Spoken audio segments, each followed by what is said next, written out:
He thought he understood the criminal mind better than anyone, that he could predict every move, every consequence. But once those steel doors shut behind him, Bryan Kohberger realized the experiment had turned on him. Before we dive in, make sure you're subscribed for more shocking true crime stories like this one. Because this is where his control ends and reality begins.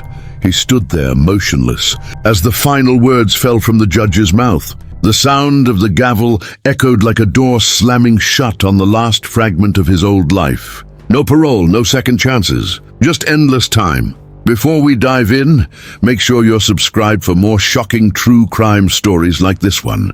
For Bryan Kohberger, July 23rd, 2025, marked the day his existence was stripped of meaning. The courtroom was heavy with silence, the kind that follows justice finally delivered. Families of the victims sat frozen in their seats, the judge's voice slicing through the stillness like cold steel.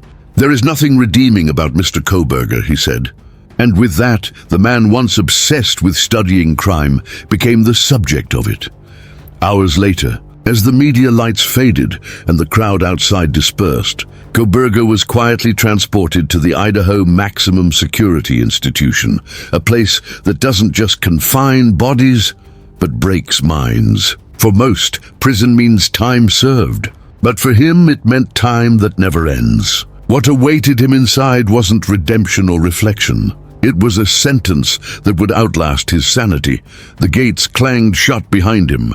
Gone were the classrooms, the textbooks, the quiet confidence of a man who once believed he could outthink everyone. Now he was inmate Lazadro 16611, confined to J Block, Idaho's most restrictive housing unit, where the state's most dangerous and infamous men are kept. Death row inmates, lifers, men who've long made peace with the fact they'll die behind those walls. Kohberger, however, hadn't reached that acceptance. Not yet. His first days were clinical, almost sterile. He was placed in a medical transition unit while staff observed his behavior, measuring how quickly a man used to control would crumble when stripped of it. Even then, his first complaint came swiftly. Not about safety, not about fear, about access to the prison's electronic system, J-Pay, the one connection inmates have to order basic items like snacks or soap. His frustration wasn't about deprivation, it was about control. For the first time, he couldn't dictate his environment, and that reality hit harder than any sentence. As the days passed, the weight of silence became unbearable. The sounds of keys, metal doors, distant footsteps, they filled the air like reminders of everything he'd lost. For a man who once studied isolation as a concept, he was now living it, one slow, suffocating hour at a time. By the time Bryan Kohberger was moved to his permanent cell on the second tier of J Block, the illusion of control had vanished completely. The air was thick, heavy with the echo of clanging doors and the distant murmurs of men who'd been there long enough to forget the sound of freedom. He wasn't in a classroom anymore studying criminal minds. He was surrounded by them. And for someone who once believed knowledge meant power, he was quickly realizing that in here, knowledge meant nothing. J Block wasn't like the rest of the prison. It was Idaho's most tightly monitored unit, home to the state's most volatile and high-profile inmates. Every movement, every sound, every breath was controlled. Kohberger spent 23 hours a day locked in a cell, no larger than a walk-in closet. 1 hour for recreation, which meant pacing in a concrete cage under the sky, a luxury measured in minutes. His meals came on metal trays, slid through a narrow slot, and every shower, every escort required restraints. But the real punishment wasn't physical. It was psychological. 4 days after settling into his new cell, the silence broke, not with kindness, but cruelty. Through the vents, voices began to creep in. Taunts, insults, laughter that never stopped. The walls seemed alive with them. Even when he tried to sleep, they were there, whispering, mocking, reminding him that he wasn't alone, not even in solitude. He complained to the staff, desperate for relief. But there was nothing they could do. The vents connected every cell, carrying the noise like a weapon. He started to unravel. To those on the outside, his complaints seemed trivial. Noise, food, structure. But to someone trapped in a world stripped of control, these small grievances were everything. He reported the harassment, the chaos caused by inmates intentionally flooding their cells to stir attention. He even begged to be moved to a quieter block. His request was denied. "J Block is calm," the officials wrote. But for him, it was anything but calm. Inside those walls, the rules of survival were simple. Show weakness, and the others will exploit it. Every complaint he filed became ammunition, proof that he was struggling. The inmates didn't need to see him to know he was cracking. They could hear it in his words, feel it through the vents. To the outside world, he was a convicted killer. Inside, he was just another inmate losing his grip on the last piece of himself that still believed he could endure. By the end of July, the cracks in Bryan Kohberger's composure were beginning to show. The man who once prided himself on logic and analysis was now reduced to a cycle of grievances and restless nights. On July 31st, he filed another complaint, this time over his meals. He claimed his vegan trays were incomplete, missing items that to him represented more than food. They symbolized the erosion of routine, the loss of order, the very things that once gave him a sense of control. To the staff, it was a minor issue. To Kohberger, it was chaos creeping in through the smallest gaps. Those who study prison psychology often say that isolation doesn't break a person all at once. It dismantles them slowly through repetition. Through sameness. Kohberger's days were now defined by structure, yet that structure was no longer his to command. A guard's schedule replaced his own. The hum of fluorescent lights became his morning alarm, the shuffle of keys his nightly lullaby. What once fascinated him about criminology, the behavior of men under confinement, had become his own living experiment. And he was the unwilling subject. Experts who observed his adjustment noticed a pattern. Former NYPD Inspector Paul Morrow remarked that Kohberger's fixation on minor inconveniences showed he wasn't adapting. Each complaint wasn't just an act of frustration. It was a message to everyone watching, inside and out, that the man who had once dissected criminal behavior was now being dissected himself. Prisoners quickly recognize weakness. They can sense when someone's cracking, and Kohberger's steady stream of grievances made him an easy target. The more he complained, the more attention he drew. Every note slipped through the system, every request for order was like a ripple spreading through still water. The other inmates began to feed off it. They mocked his precision, his need for control, knowing every taunt reached him through the vents. The guards, too, saw it as routine. Paperwork to process, another form to stamp and file away. But inside that cell, each denial felt personal. Each ignored request a reminder that he no longer dictated a single moment of his life. He was starting to learn an unspoken truth of prison life. Silence is strength. The more you speak, the more the walls close in. And for someone who once believed words were power, his own had become the source of his torment. August arrived with a suffocating stillness, the kind that settles deep in the walls of places built to erase time. 3 weeks into his sentence, Bryan Kohberger faced a new test, not from the system, but from his own unraveling mind. On August 12th, he appeared before the Housing Committee, a small group of officials tasked with deciding whether he should be moved into protective custody. For the first time since his transfer, he spoke openly about his fears. He admitted that the harassment, the endless noise, and the tension he felt might eventually fade when public attention died down. But his tone, restrained, calculated, betrayed something else. Beneath the words was fatigue. The kind that seeps into a man who realizes the walls around him are never going to move.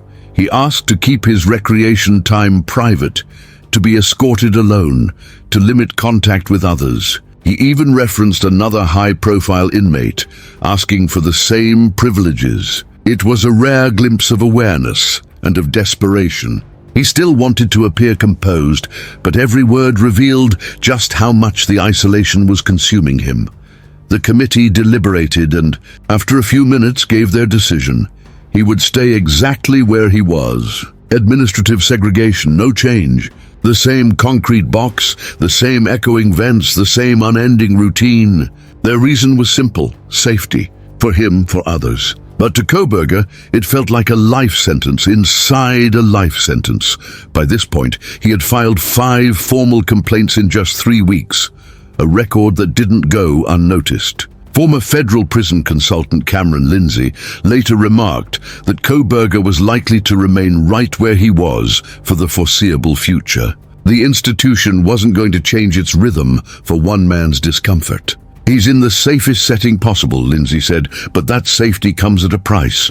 And that price was silence, the kind that hums louder than noise. Each passing day stretched longer than the last." The vent taunt still came, the same voices weaving through the dark, testing him. Even the guards could feel the shift.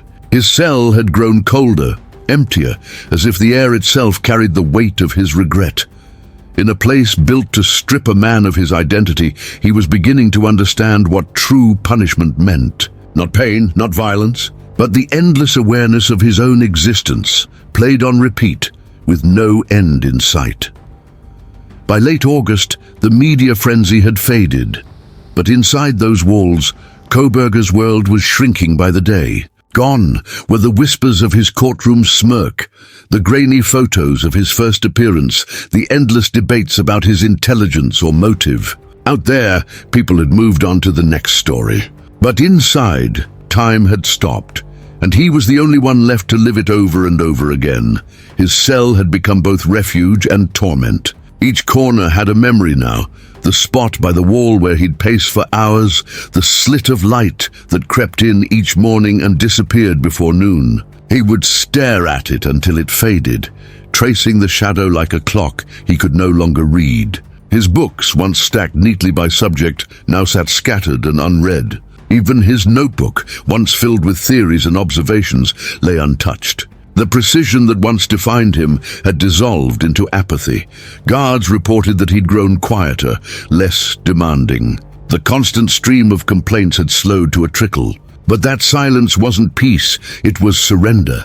It was the realization that no amount of logic or structure could fix the chaos that lived inside his mind. The man who once studied criminal behavior was now his own case study, a living experiment in isolation and psychological decay.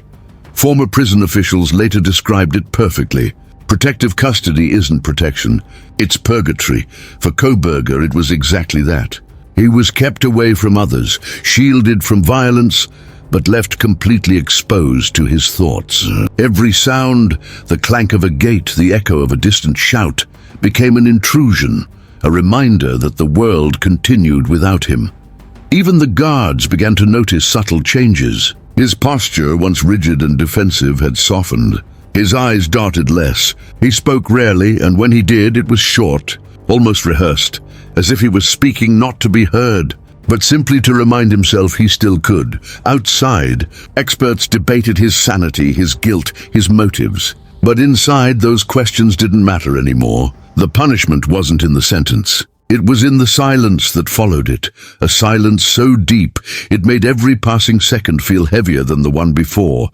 Weeks turned into months, and Bryan Kohberger's name slowly faded from headlines. But inside that narrow cell, his story was still unfolding, not in front of cameras this time, but in silence. The kind of silence that changes a man from the inside out. He had stopped writing complaints altogether. The pen that once danced across pages now gathered dust beside his tray. The guards said he rarely spoke unless spoken to. Some thought he was adjusting. Others saw something deeper, resignation. Whatever fire had once driven him, whether arrogance or obsession, had dimmed into something quieter, almost hollow. His days were now measured not by events, but by repetition. Wake up, eat, sit, think, sleep, repeat. The cycle never broke. Inmates who once mocked him through the vents lost interest. There was no reaction left to provoke. Kohberger had become invisible, another shadow in the endless maze of confinement. And in a strange way, that invisibility might have been the real punishment. The man who'd once believed he could outthink everyone was now trapped in a place where thought itself became his worst enemy. Experts who studied his case often say that isolation doesn't just strip away comfort, it strips away identity. The longer he stayed in segregation, the less of Bryan Kohberger remained. The criminology student, the analyst, the self-proclaimed observer of human behavior, all of it blurred into one thing, an inmate with a number.